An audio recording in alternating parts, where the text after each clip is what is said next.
नमस्कार साथियों। आज हम लोग चर्चा करते हैं अरावली पर्वतमाला के बारे में। तो देखिए, अभी हाल ही में बहुत ही चर्चा के विषय बना हुआ है नेट पर अरावली पर्वतमाला।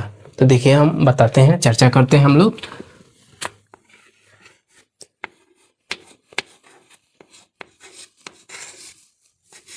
अरावली पर्वतमाला जो है ये बहुत ही पुराना पर्वतमाला है।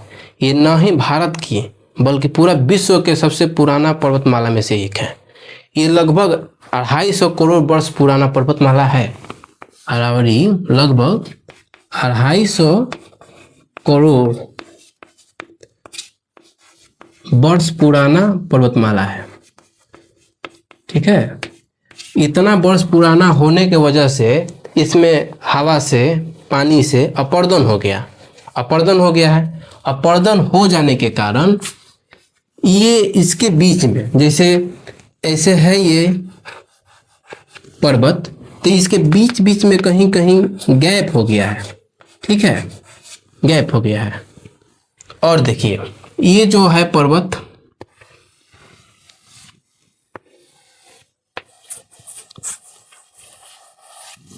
हमारे भारत में गुजरात से, कहाँ से?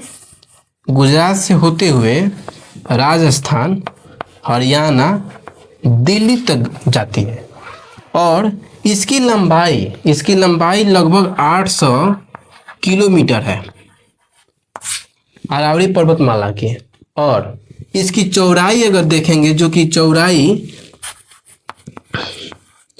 10 किलोमीटर से 100 किलोमीटर के बीच में होती है।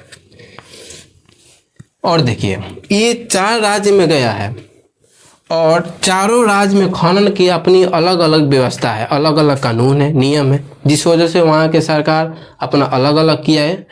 एक ही पर्वत 4 राज्य में, चारों में खनन की अलग अलग व्यवस्था है, अलग अलग कानून है। तब क्या होता है, अभी हाल ही में नवंबर 2025 में टी.एन. गोवर्मन एक केस चल रहा है सुप्रीम कोर्ट में। ठीक है, नवंबर 2025 में सुप्रीम कोर्ट में पर्यावरण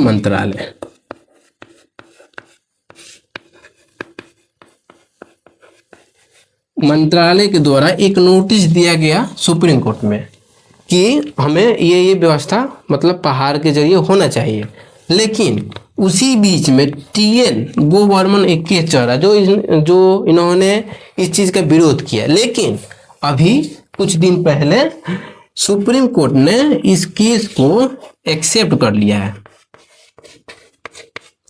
एक्सेप्ट किया। और इस एक्सेप्ट में सुप्रीम कोर्ट में के जो नोटिस है उसमें ये दिखाया गया है, 2 चीज़ इम्पोर्टेंट है। जो पहला कहा गया है कि कोई भी पहाड़ जिसकी ऊंचाई 100 मीटर से कम की होगी, वह अरावली पर्वत का हिस्सा नहीं माना जाएगा।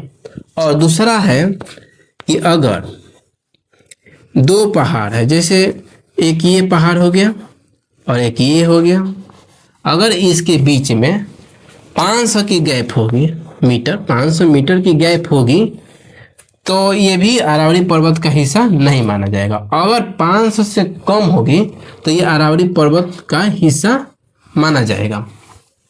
अब देखिए, और अभी हम आपको बताते हैं, तब तक इसको साफ कर देते हैं।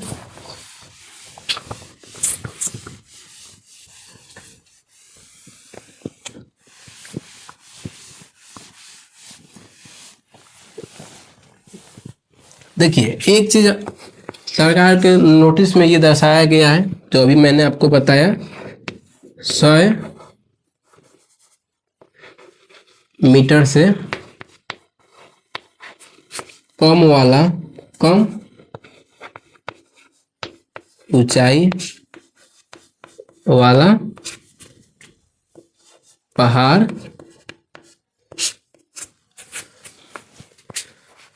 अरावली का हिस्सा नहीं माना जाएगा।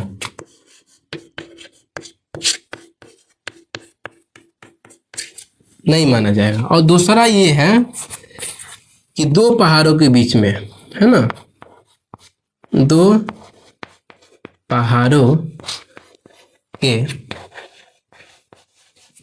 बीच की दूरी 500 मीटर से कम होंगी तो वह हिस्सा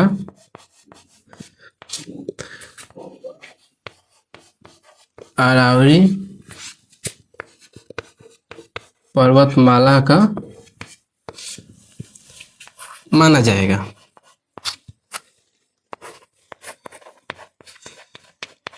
देखिए अभी लोगों को परेशानी इससे उतना नहीं है, सबसे ज़्यादा इससे है, इससे परेशानी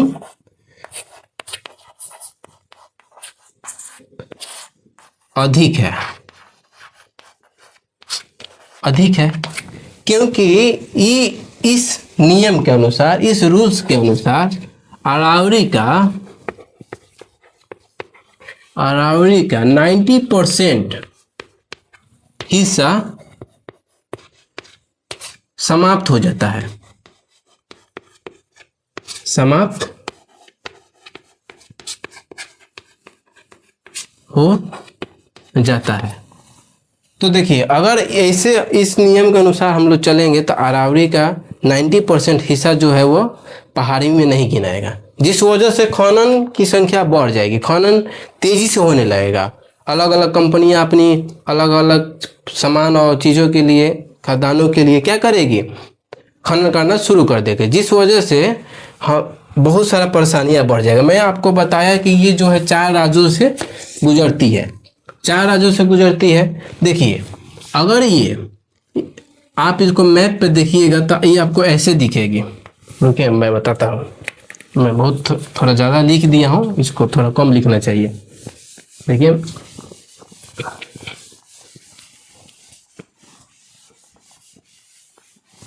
देखिए मैप पर आपको कुछ ऐसे ही दिखेगी। तो यहाँ जो है, यहाँ थार का मरुस्थल है, थार का मरुस्थल है। अगर इसका हम खनन करेंगे पहाड़ी का तो क्या होगा, यहाँ का जितना भी बालू है वो हवा के जरिए, लू के जरिए उड़िया के कहाँ जाएगा, उड़ के इधर दिल्ली तक पहुँचेगा। और दिल्ली तक पहुँचेगा तो दिल्ली का हाल ऐसे ही बेहाल है अभी के डेट में, आप लोग देख ही रहे हैं वहाँ पे प्रदूषण के क्या हाल है। और प्रदूषण के साथ साथ वहाँ पे बालू भी जाने लगेगा, जिस वजह से वहाँ का हाल बहुत ही ख़राब हो जाएगा। लेकिन दिल्ली में एक ये भी नियम है कि कोई भी काम कहीं भी हो, दिल्ली को उससे परेशानी नहीं होना चाहिए, क्योंकि वहाँ वह केंद्र का है। तो देखिए दिल्ली हो गया। अब देखिए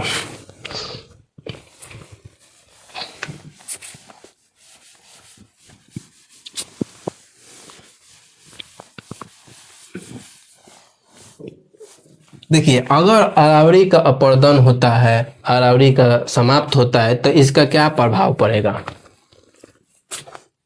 अरावली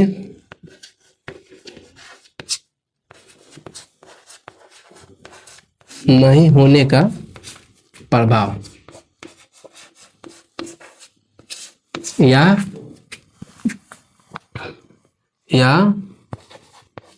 उत्पन्न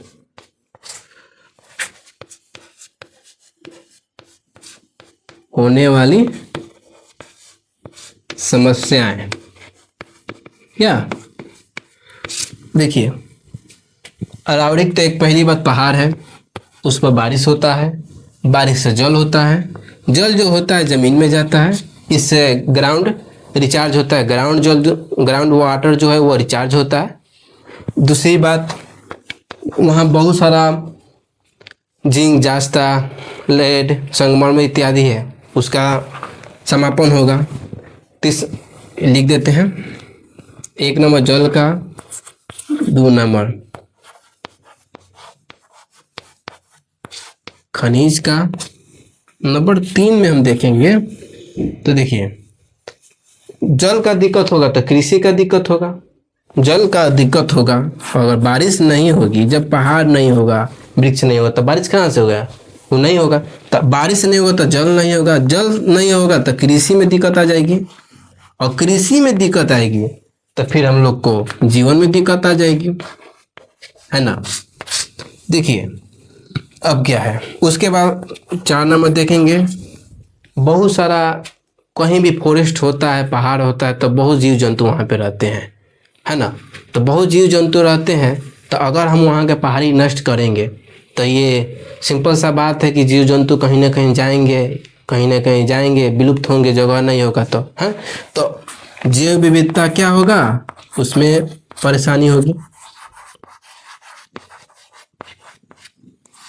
विविधता में समस्या ही नहीं होगा।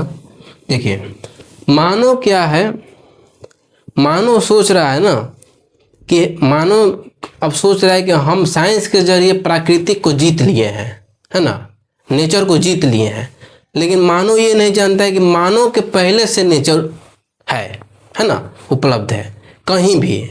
और मानव सोच रहा है कि मैं एक कागज़ के जरिए नेचर पर जीत हासिल कर लिया हूँ या नेचर को बदल सकता हूँ। लेकिन नेचर तो नेचर है, शक्तिवान है, वो समय समय पर अपना पहचान देते रहती है, फिर भी मानव उससे सीखने की कोशिश नहीं करते हैं। मानव कहते कुछ और है और करते कुछ और है। कहते हैं वृक्ष लगाइए और देश को आगे बढ़ाइए, पर्यावरण बचाइए,